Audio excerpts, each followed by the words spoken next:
Don't keep your hopes up on this one, it's only a little theory that I just thought of. So we've got just about 6 months up until the release of Venom, and we do have a vague idea on what the main story at hand will be like. However, what we don't know is that who will Venom be facing off against in the final act, or more specifically, who is the main villain for Venom. And just after the official teaser trailer came out, there was this apparent leaked plot that has been revealed online, in that it does reveal that there will be 3 symbiotes in this movie. And before I go further with this, take this one with a huge grain of salt, because chances are with things like these, there's always a possibility in that they could actually be false. Now everyone knows one of the symbiotes that will appear in the Venom movie, and that is, well, of course, the Venom symbiote. And this is the symbiote that will bond itself onto Eddie Brock. The second one is rumoured to be Carnage, in that it will go rogue and will be missing for majority of the movie up until the ending where it bonds itself onto Cletus Cassidy, as to which will lead up to Carnage being the main villain for the sequel.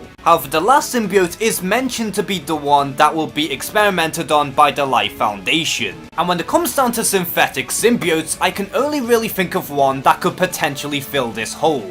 And the one that I'm thinking of is of course Anti-Venom, which although it isn't necessarily a symbiote that was experimented on, this is still very much a synthetic symbiote regardless, and it does have a pretty interesting origin in the comics. In the comics, Eddie Brock decided to go to Mr. Negative so that he could hopefully help Eddie Brock in curing his cancer. And with the help of Mr. Negative's light force, this was actually successful. But as a result, Mr. Negative's light force alongside Eddie Brock's blood cells that still had traces of the Venom symbiote, they both fused together and in turn gave Eddie Brock the ability to transform into Anti-Venom, and the Anti-Venom symbiote is capable of easily destroying other symbiotes. However, in the Ultimate Spider-Man animated series, Anti-Venom's origin was heavily altered, in that this synthetic symbiote was designed by Dr. Octopus so that it could destroy other symbiotes. Now, as far as we're concerned, Mr. Negative will not be in the Venom solo movie, so obviously if they are to add in Anti-Venom into the mix, then clearly his origin story will be heavily altered. And if they were to use Anti-Venom, then they'll probably use the similar backstory that was given from the Ultimate Spider-Man cartoon, but just change it slightly so that it was the Life Foundation that created this synthetic symbiote. But then again, there's also the possibility in that the Life Foundation were capable of creating a synthetic symbiote clone, as to which something very similar did happen in the comics at one point. And I know it seems a bit too soon to introduce Anti-Venom into the Venom solo movie, but if they're going to go with that route and give Anti-Venom the similar origin from the Ultimate Spider-Man cartoon, then maybe this could actually work. And although this does seem somewhat unlikely, I don't think this is out of the realm of possibility. And if we were to get Anti-Venom on screen, then honestly, I wouldn't be complaining. So who do you think could be the main villain for the Venom solo movie? Do you think that could potentially be Anti-Venom? Do you think that could be Carnage? Or do you think that's going to be a completely different symbiote or villain altogether?